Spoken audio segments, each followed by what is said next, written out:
Dans l'épisode précédent des Moustachus sur le GR20 Corse, ça n'a pas été tâche facile, mais nous sommes venus à bout de l'imposant Montecinto. Nous avons eu droit à une soirée myrte et chant corse avant de passer par le lac de Nigno et ses chevaux sauvages. Nous avons enfin presque perdu Kevin, mais nous sommes encore vivants pour cet épisode 3 des Moustachus en vadrouille sur le GR20. Et n'oubliez pas de vous abonner à la chaîne des Moustachus en vadrouille et d'activer la petite cloche pour ne louper aucun des prochains épisodes sur cette aventure corse. Et de lâcher un petit like si cette vidéo te plaît, ça nous aide beaucoup.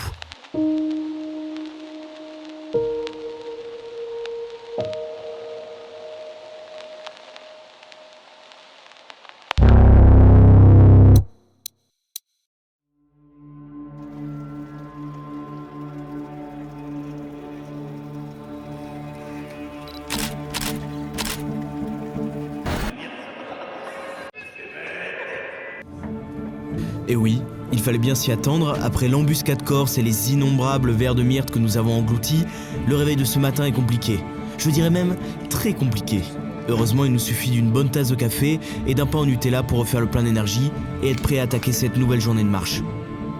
Comme d'hab, nous laissons une trace de notre passage et nous devons faire un choix. Pour cette étape numéro 8, vous pouvez soit prendre une variante alpine du GR, soit passer par le tracé dans la vallée plus bucolique. Et comme on sait que Kevin a le vertige et qu'on adore le voir souffrir, nous décidons de passer par la variante sur les crêtes qui permet aussi de gagner 1 heure de marche. Nous montons jusqu'à 2020 mètres d'altitude en bord de crête entre chemin escarpé, chèvre et verdure malgré l'altitude. Bon, le jour où vous verrez cette vidéo, les gars, sachez un truc, c'est que c'est moi qui ai mis de l'eau pourrie dans vos gourdes et c'est pour ça que vous avez eu la chiasse. J'espère que vous avez bien le seum. Mais ça, je vous le dirai pas en face, vous le verrez juste quand vous déracherez cette vidéo. Mais quoi? Attends, mec, viens voir. Je peux pas croire ce que je viens de voir. C'est pour ça que vous avez eu la chiasse. J'espère que vous avez bien le seum. Il avait pété en plomb. Oh, c'est lui, c'est tellement. Mec, t'as pas un truc à nous dire là? T'as pas un truc à nous dire là? Mec, ça te dit rien les gourdes? Tu sais, les gourdes du GR? Les gourdes sur le GR20 là. Ça te dit rien? T'as pas un truc à nous dire? T'as pas un truc à nous dire? T'as pas un truc à nous dire? Un truc à assumer là. T'as rien à dire? Vas-y, coupe-le. Coupe-le! Salut Kevin, c'est Hugo Montage et sache que la vengeance est un plat qui se mange froid, alors fais gaffe à tes arrières. Bref, si le temps vous le permet et qu'il n'y a pas d'orage et que vous n'avez pas trop le vertige, nous vous conseillons vivement de prendre cette variante qui offre une vue depuis les crêtes à couper le souffle. Regardez-moi ça, on a de quoi se sentir vraiment minuscule face à ces géants corses.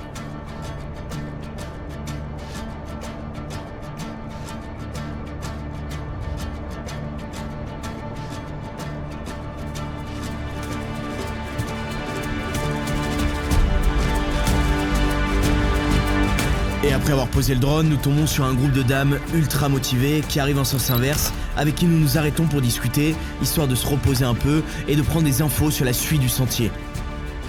Il ne nous reste plus que 30 minutes au pas de course, en descente pour enfin atteindre le refuge d'Onda. Le sentier alpin aura eu raison des moustachus comme vous pouvez le voir, nous avons perdu 2 soldats au combat. Il faut dire aussi que l'herbe en face du refuge est vraiment très confortable, alors chut, il faut pas les réveiller mais je peux quand même pas m'empêcher de venir les faire chier avec la caméra en fait. Alors vous nous avez déjà bien assez entendu et vous savez ce que nous pensons de ce GR. Il est maintenant temps de laisser la parole à d'autres randonneurs et nous commençons par nos copains de cette aventure, Marie et Antoine, qui sont dans le même groupe de randonneurs avec guide que nous suivons depuis le début, vous avez pu le voir. Santé.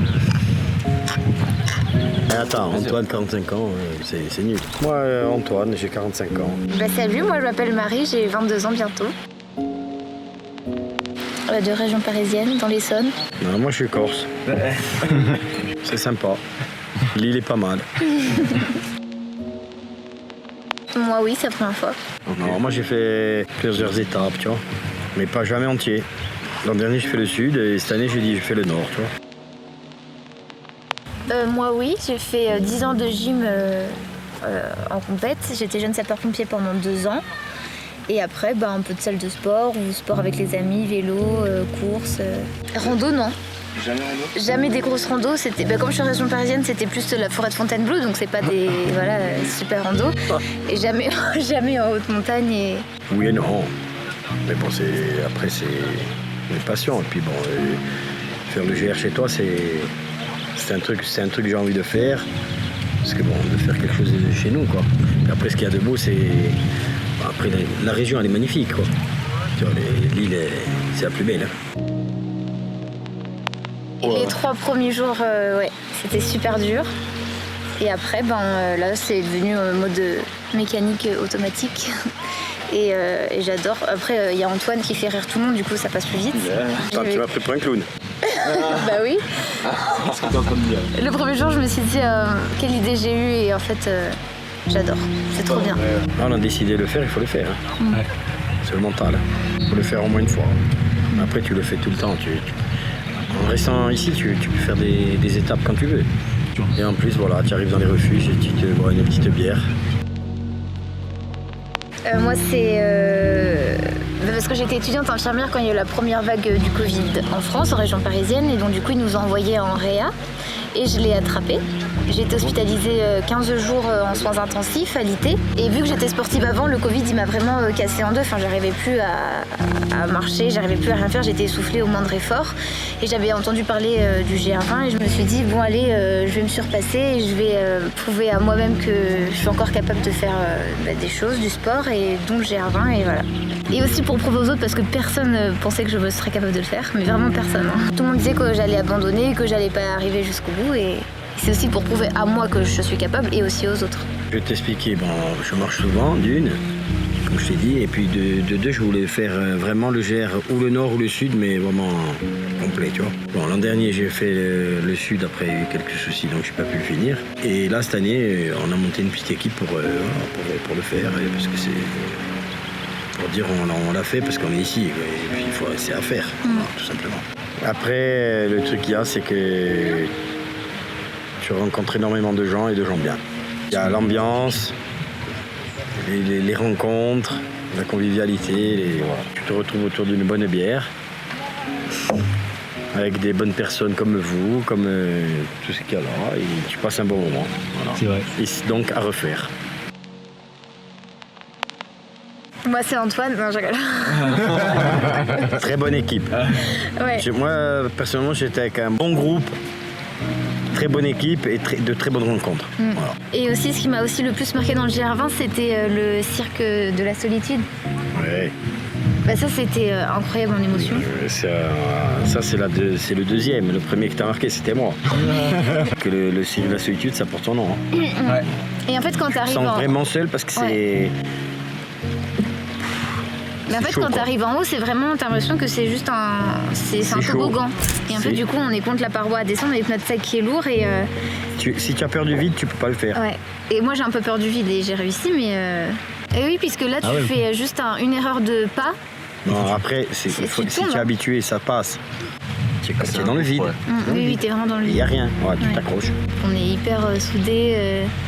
Tout le temps, moi je suis la seule fille du groupe, donc du coup tout le temps, Marie ça va, Marie mange plus pour prendre des forces, et tout le temps il me demande si je vais bien, donc ça c'est marquant à chaque fois de pas se sentir seule, même quand je suis loin derrière, et ben on les entend crier au loin. Il y a groupe et groupe. Ouais. Tu tombes sur un mauvais groupe, tu es mal. Hein. Ouais, nous, on est vraiment 10 jours là, on a passé 10 jours, on a été tous toujours ensemble, tu as un mauvais groupe, tu es pas bien. Pour moi, c'est vraiment un dépassement de soi. Hein. Puisque moi aussi, c'est ce que je cherchais en le faisant, c'était me surpasser. Enfin, c'était un challenge. Et vraiment, quand on n'est pas bien préparé comme moi, c'est vraiment dépassement de soi. Quand on est sur le terrain, même si on est en groupe, c'est nous qui marchons, c'est pas quelqu'un qui marche à notre place. Hein. Résumé, tout s'est bien passé. Et on a fait de bonnes rencontres comme les moustachus en vadrouille. Ouais, super rencontre. Ce qui a fait plaisir aussi. Si vous passez par là, Marie-Antoine, sachez que notre GR20 n'aurait pas été le même si nous ne vous avions pas rencontré. Alors voilà, petit moment d'émotion, mais c'est vrai, je pense que votre expérience et votre ressenti sur cette grande randonnée est en grande partie dépendante des gens avec qui vous vivez cette aventure, comme dans n'importe quelle vadrouille en fait.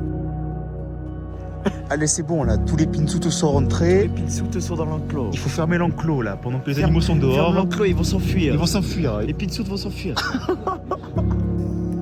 De la tête au cul avec sa glisse.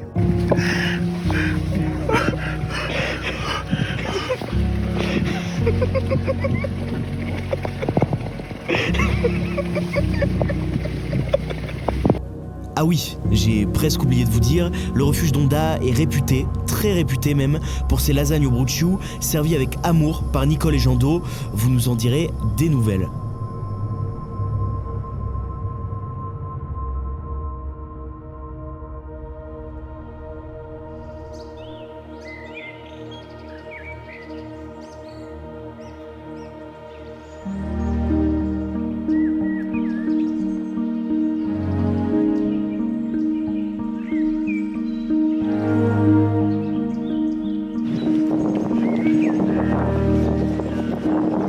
On dirait Clodo.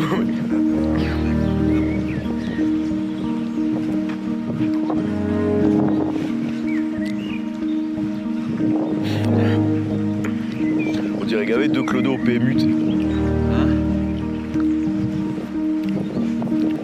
C'est bon, après le rituel du pain au Nutella du matin, les clodos du PMU que nous sommes peuvent partir sur la route pour cette 9e étape du GR20, direction Vidzavon, la dernière étape du nord du sentier.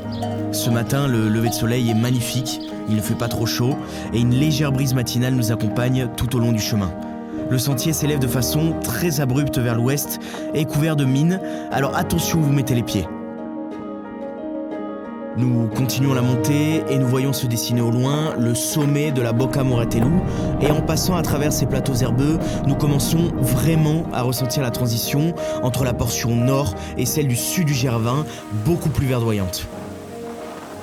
Et si vous faites bien attention, en passant par la brèche de Mouratellu, vous verrez une plaque funéraire sur la roche en la mémoire d'un alpiniste décédé avec son chien sur ces montagnes, avec comme inscription l'action et la véritable fête de l'homme authentique.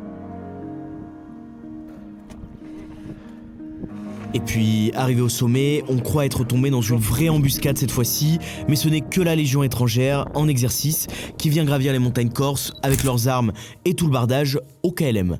Nous prenons une petite pause avant d'entamer la descente avec Orica, notre papa du GR, mais nous vous reparlerons de lui un peu plus tard, ne vous inquiétez pas. C'est une descente très abrupte sur de grosses dalles rocheuses qui nous attend ensuite, et c'est à ce moment-là que l'on est plus qu'heureux d'avoir opté pour des crampons. Une fois la vallée de l'Agnon atteinte en contrebas, nous arrivons sur un plateau verdoyant d'Aulnefeuillu.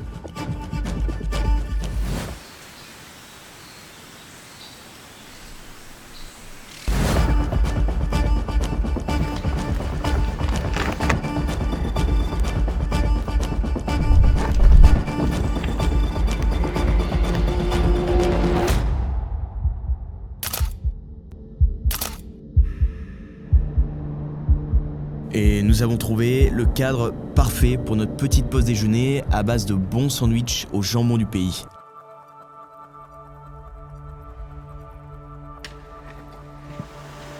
Le bide bien rempli, nous traversons la passerelle de Tourtefou et nous avançons au bruit du ruissellement du Torrendo et de ses multiples cascades au beau milieu de la forêt qui attire un nombre impressionnant de touristes venus se rafraîchir. Et après avoir été coupé du monde pendant près de 10 jours, ça fait tout bizarre de revoir des touristes sans une mine de déterrés, des gros sacs et des chaussures de rando.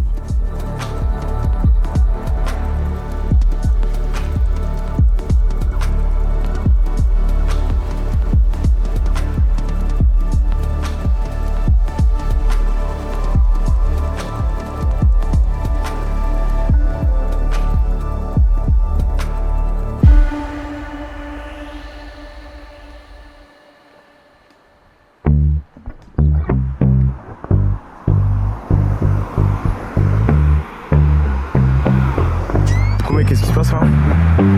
On fait du stop pour aller retirer de l'argent parce qu'on n'a plus assez de liquide pour le GR. Donc là on part direction Corté et personne ne s'arrête. Il y a toujours une histoire qui vous a marqué dans un voyage, un truc inattendu qui vous est arrivé. Eh bien nous, c'est cette fois où en arrivant à Vidzavon, nous nous sommes aperçus que l'on n'aurait pas assez de liquide pour finir le GR20 si nous voulions manger bien sûr. Pratique, sachant qu'il n'y a aucun distributeur sur le chemin. Alors nous avons décidé de faire du stop jusqu'à la ville la plus proche, c'est-à-dire Corté. Et coup de bol, nous sommes pris en voiture par une femme très sympa qui s'avère être, tenez-vous bien, une journaliste pour Corse Matin. Alors elle nous lance: mais vous savez quoi les gars, j'ai ma caméra dans le coffre et si on se faisait une petite interview pour le journal là au bord de la route? Et j'étais persuadé que c'était une blague et pourtant regardez-moi ça. En général, on a plusieurs types de réactions. Soit on dit oh les Basques, oh les Bretons, oh les Marins. Ça peut être tout Ça peut n'importe être tout quoi. n'importe quoi. Après on dit qu'on est bordelais, c'est Direct, déception totale. Ah Bordelais, bon tant pis, c'est pas grave. On peut pas être parfait. Hein, donc, Et sinon c'est vous êtes déguisés les gars, mais pourquoi? Donc en général on attise toujours la curiosité, ce qui fait que on réexplique le projet à tout le monde. Ouais. Et nous c'est ce qu'on veut. C'est ce qu'on veut, c'est le but de tout ça. Très bien, donc c'est super. Ça facilite encore plus les rencontres. Les gens, je sais pas pourquoi, mais les gens sont encore plus à l'aise. Ouais, complètement. Et franchement, complètement. pour une première impression, pour une première rencontre, ça marche. Ça passe très, très directement bien. quoi. On brise la glace rapidement Et, et les échanges sont hyper fluides, c'est super cool. Comme quoi, il n'y a jamais de hasard, mais que des rendez-vous. On a beau le répéter, mais c'est souvent de ce genre de situation, pourtant assez catastrophique sur le papier, que naît ce genre d'histoire, ce type d'imprévu qui fait toute la beauté d'une vadrouille réussie.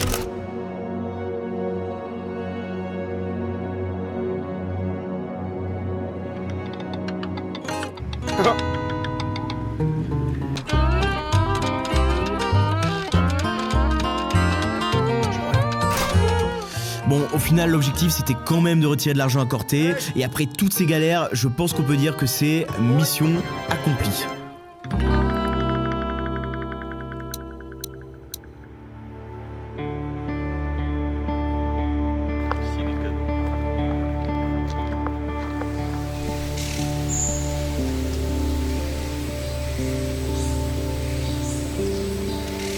Nous sommes déjà à mi-chemin de cette aventure, et nous laissons la partie nord derrière nous pour enfin entamer la partie sud du GR20 et ses 7 dernières étapes. Mais en passant devant ce panneau, c'est comme si le temps venait de s'arrêter. Toutes ces choses que nous avons vécues en seulement quelques jours remontent à la surface sans même crier gare. J'ai l'impression que des mois se sont écoulés depuis notre départ. Nous avons vécu tous les trois des moments si forts. Des moments de camaraderie et d'émerveillement. Des moments qui nous ont bluffés et des moments de partage avec des personnes uniques qui resteront à jamais gravées dans notre mémoire. Alors oui, ça n'a pas été de tout repos et on en a bien chié, ça je dois bien l'avouer. Mais punaise, ça en valait le coup et si c'était à refaire, je ne changerais absolument rien.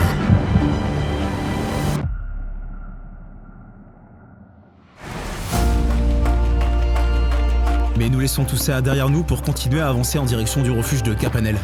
Ici, le décor change du tout au tout. Nous avançons sur un petit chemin forestier aussi lisse que paisible. Et je peux vous dire que ça change de d'habitude. Alors on s'attend à tout moment à se faire surprendre par une montée bien raide qui nous ferait déchanter.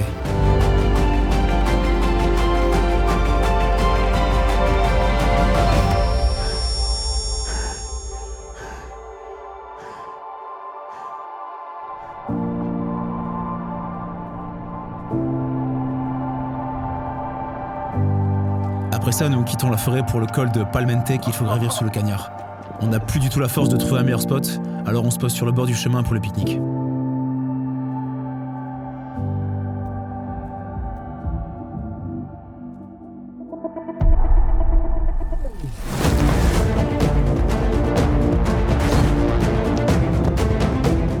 C'est un chemin de ronde à flanc de montagne qu'il faut emprunter ensuite. La fatigue se fait déjà réellement ressentir. Mais une fois les bergeries d'Alzetta désertes complètement dépassées, nous arrivons près d'un ruisseau pour nous rafraîchir. Et ce genre de spot, c'est toujours un pur bonheur.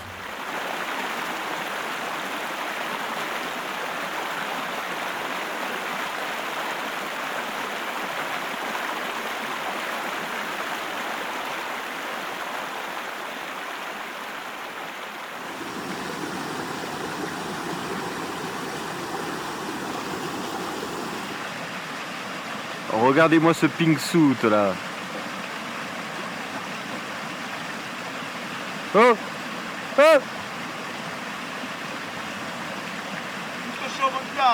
Siamo stati in montagna.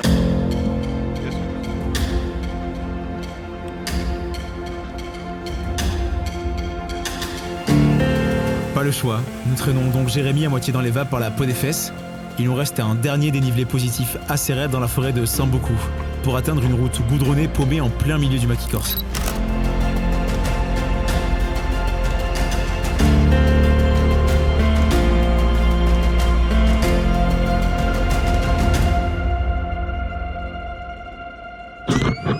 À toi Hugo, tu verras ça dans quoi 3-4 mois. Souviens-toi que à ce moment-là, au refuge de Capanel, tu étais au bout de ta vie. Et que maintenant tu es sûrement assis sur ta chaise, un petit verre d'ice tea et un vent frais qui te caresse la nuque. Et tu te dis, ah, c'était pas si mal ce GR20. Mais en ce moment même, tu es décédé. Tu es mort.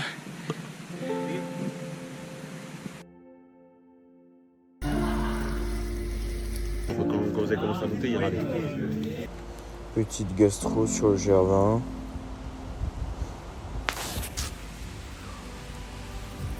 Je sais pas comment je vais terminer cette aventure. Je suis au bout de ma vie. Comme d'hab, pense à nous laisser un commentaire sous cette vidéo et à t'abonner à la chaîne pour ne pas louper les prochains épisodes de cette aventure. Et enfin, à aimer cette vidéo si ça t'a plu bien sûr, c'est le meilleur moyen de récompenser notre travail.